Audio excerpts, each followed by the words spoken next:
Masechet Baba Kama, traité Baba Kama, Daf Yud Bet, numéro 12. L'Ibetar de Nafak, après que Rav Nachman est parti, Amar Lehu Oula. Oula a dit à ceux qui étaient devant lui, Achi Amar Rabbi Elazar, en réalité ainsi a dit Rabbi Elazar, Afilu Miyatme, que l'on peut saisir des esclaves pour une dette, même des orphelins. Parce que l'esclave est considéré comme un terrain. Amar Rav Nachman Ishtamtin Oula. Et Rav Nachman a dit, Oula s'est dérobé de moi, puisqu'il n'a pas voulu le dire devant moi. Il y a eu un cas à Nerdéa, et les juges de Nerdéa ont saisi des esclaves, même des orphelins.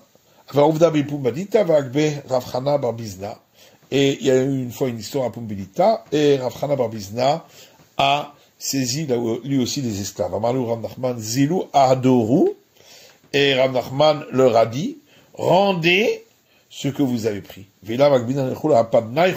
Sinon, je vais vous saisir vos maisons.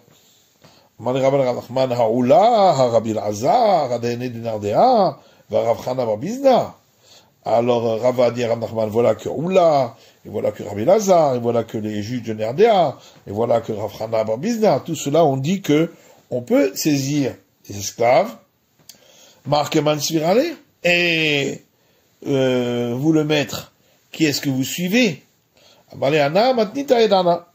Il lui a dit, moi, je connais une braïta, de Tani Avimi, parce qu'Avimi a rapporté une braïta qui dit prosboul chal ala karka, le contrat de prosboul qui permet de pouvoir récupérer les dettes après l'année sabbatique, on peut l'écrire si l'emprunteur a un terrain. Venochal avadim, mais pas s'il a que des esclaves. Donc les esclaves ne sont pas considérés comme un terrain. Mais taltelin niknim ima karka, des biens mobiliers peuvent être acquis en même temps qu'un terrain, venanikim avadim, mais pas en même temps que les esclaves, parce qu'ils ne sont pas considérés comme un terrain. Les maketanaï, et on pose la question, peut-être que c'est une discussion entre les maîtres du temps de la Mishnah, puisqu'il y a une braïta qui dit, machalo avadim karkaot, si quelqu'un a vendu à un autre des esclaves et des terrains, avadim lokana karkaot. Si il s'est saisi des esclaves, il n'a pas acquis les terrains. S'il a acquis les terrains, il n'a pas acquis les esclaves. Karkaot ou metaltelin, s'il avait acheté des terrains et des biens mobiliers, s'il a acquis le terrain, il a ainsi acquis les biens mobiliers, mais s'il a acquis les biens mobiliers, il n'a pas acquis le terrain. Avadim Mutaltenin, s'il a acheté des esclaves et des biens mobiliers, s'il a acquis les esclaves, il n'a pas acquis les biens mobiliers, et s'il a acquis les biens mobiliers, il n'a pas acquis les esclaves. Donc on voit que les esclaves sont considérés comme des biens mobiliers. Vatania, or voilà une braïta qui dit, s'il a acquis les esclaves, il a acquis en même temps les biens mobiliers. N'est-ce pas que les deux braïtas sont en discussion sur le sujet suivant de Marsava Avadim Kim Karkere, que la seconde braïta considère que les esclaves sont considérés comme des biens immobiliers, et donc quand on acquiert un bien immobilier, on acquiert en même temps le bien mobilier, ou Marsava, et l'autre braïta pense, Avadim Kim Tal Telindami, que les esclaves sont considérés comme des biens mobilier. Amaravika Bered Ravami, Ravika, fils de Ravami, dit, en vérité, tout le monde est d'accord que les esclaves sont considérés comme des biens immobiliers. Vadetania Kana, Shapir. Donc la braïta qui dit que, en acquérant l'esclave, on a acquis le bien mobilier, ça marche bien. Vadetania Lokana, et le braïta qui a dit qu'il n'a pas acquis. Parce que on a besoin que ce soit un vrai terrain immobilier qui ne peut bouger, comme dans l'exemple du verset dans les chroniques où on parle des villes fortifiées de Judée, d'où on tire cette règle qu'avec les biens immobiliers, on peut acquérir des biens mobiliers en même temps. Dites-nous, comme c'est écrit dans une Mishnah,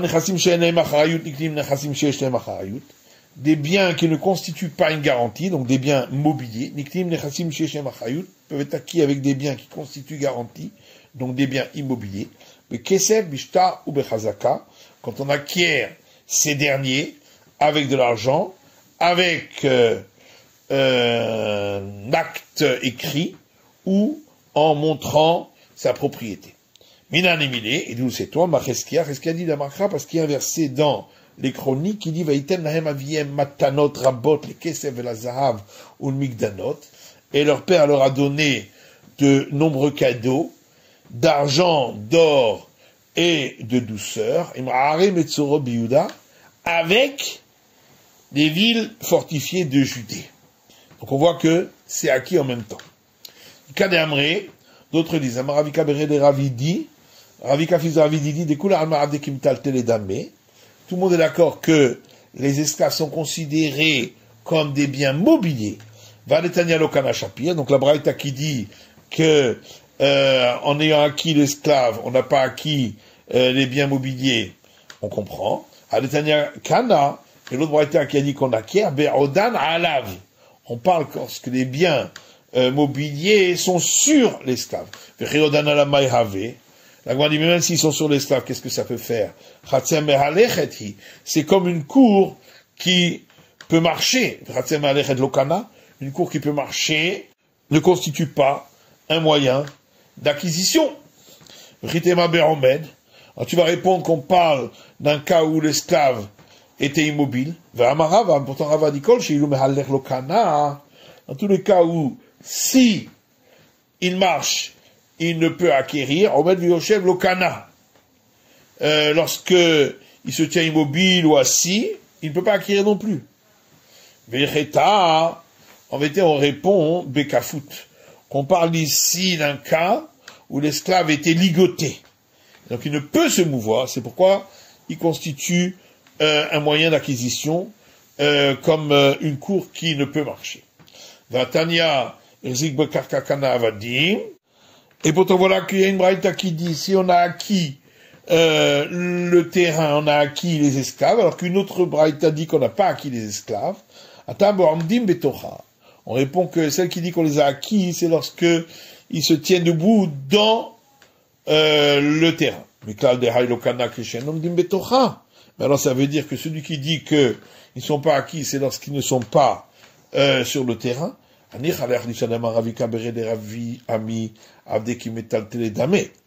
ça va bien après la version qui dit que selon Ravika, fils de Ravami, les esclaves sont considérés comme des biens mobiliers. Et donc c'est pourquoi ils sont acquis que s'ils se trouvent sur le terrain. Sinon, non. Et là,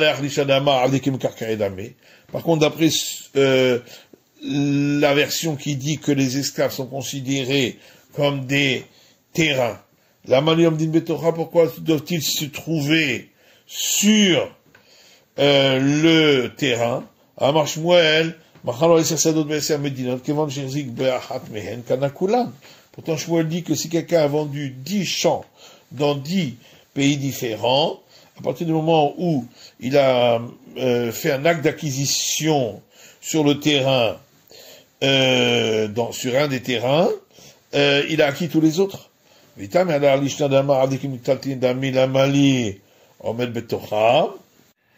Gemara rétorque, d'après toi qui pose la question, tu peux te poser aussi, pour toi, la même question, d'après la version qui dit que les esclaves sont considérés comme des biens mobiliers. Pourquoi a-t-on besoin qu'ils se trouvent sur le terrain? Pourtant, nous avons un principe, c'est que pour acquérir les biens mobiliers en même temps que les biens immobiliers, on n'a pas besoin qu'ils se trouvent sur le bien immobilier en question. Et la maïkach les mêmes alors qu'est-ce que tu vas répondre? Qu'on fait une différence entre les biens mobiliers qui bougent et les biens mobiliers qui ne bougent pas.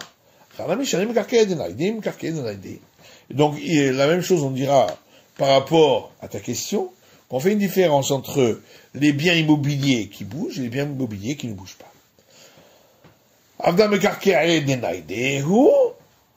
Et donc l'esclave c'est considéré comme un bien immobilier, mais qui bouge. Alors que pour les terrains, on considère que tout le globe terrestre est considéré comme un seul endroit. C'est pourquoi même si les terrains sont éparpillés dans 10 pays différents, en acquérant un terrain, on a acquis tous les autres. On a vu dans la Mishnah que on doit payer le dommage s'il s'agit de biens pour lesquels on n'est pas passible de devoir apporter le sacrifice de Merila si on en a profité.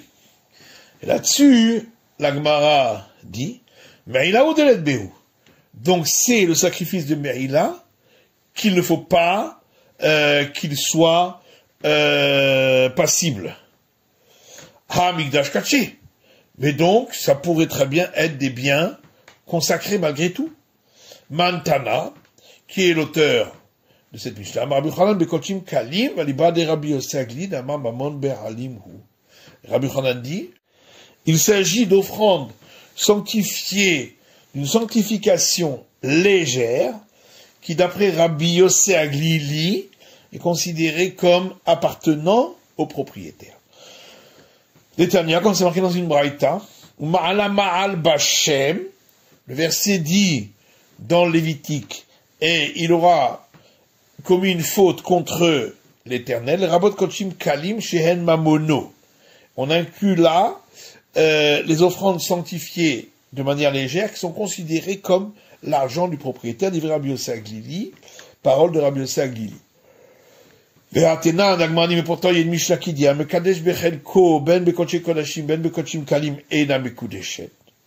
celui qui acquiert une femme par acquisition des liens du mariage avec la part du prêtre sur les offrandes, que ce soit d'offrandes sanctifiées du sanctifié ou de sanctification légère, elle n'est pas acquise par acquisition des liens du mariage.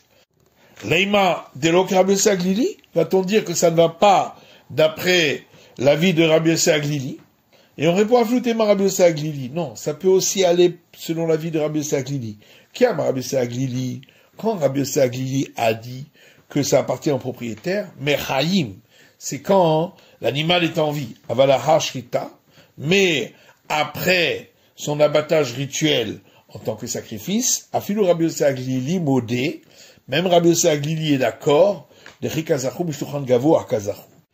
la part qu'on a dans ce sacrifice provient de la table du Très-Haut. L'Agma dit, mais lorsqu'il est vivant, est-ce que il a vraiment dit que ça appartient au propriétaire? Pourtant, il y a une Mishnah qui dit,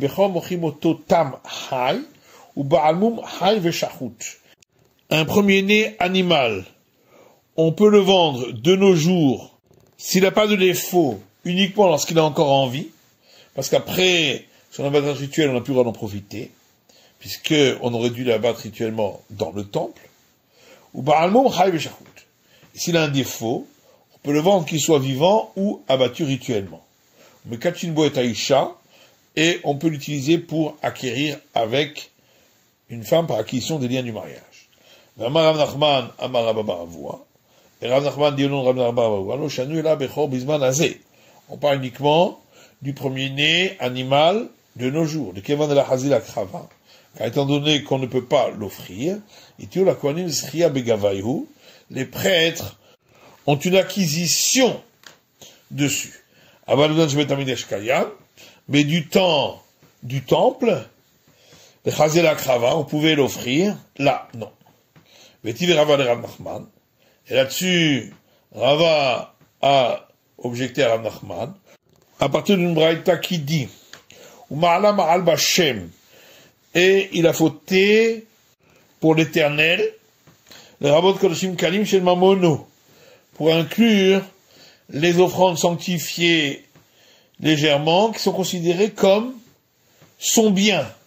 Divrei Rabbi Yossi Aglili, parole de Rabbi Yossi Aglili. Or, le verset parle, évidemment, au temps du temple, et on voit que malgré tout, c'est considéré comme son bien. Ou Meshane Ravina, et Ravina répond, qu'on parle là d'un premier-né en dehors d'Israël, Valiba de Rabbi Shimon, et d'après Rabbi Shimon, de Amar Imbaou Temimi Kavu, qui a dit que si on les a fait venir en Israël, lorsqu'ils sont sans défaut, on les offrira en sacrifice, Imbaou In Lechatri Lalo, donc seulement si on les a fait venir, mais a priori il n'y a pas besoin de les amener, donc ils ne sont pas destinés à être offerts, c'est pourquoi c'est considéré comme son bien. Si tu dis que quand Rabbi Yossi Aglili a dit que c'est considéré comme son bien, c'est uniquement du vivant, Rabbi Yossi Aglili harabanan, on n'a qu'à répondre que ça c'est l'avis de Rabbi Yossi Aglili, mais Ravina pense comme les sages. Et l'Agma répond maintenant que Ona Kamar, tu parles ici du premier-né qui est un don au prêtre. Shani maintenant Kona, et c'est différent quand c'est un don au prêtre. Parce que ce qu'il reçoit, même du vivant, c'est directement de la table du ciel, et c'est pourquoi ça ne leur appartient pas. Mais ce qui n'est pas le cas pour les autres offrandes qui sont sanctifiées légèrement, là on considère que ça appartient au propriétaire. C'est la fin de l'étude du Daf Yud Bet de la feuille numéro 12.